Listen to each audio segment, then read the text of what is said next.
आने ही वाला है हर दर्द का अंधेरा, वो आ रहा है लेके उम्मीद का सवेरा।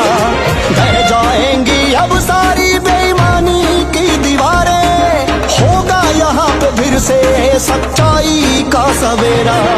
संघर्षों में पला बढ़ा है खेला जो तूफान में, आ रहा है आ रहा वो आ रहा मैदान में, आ रहा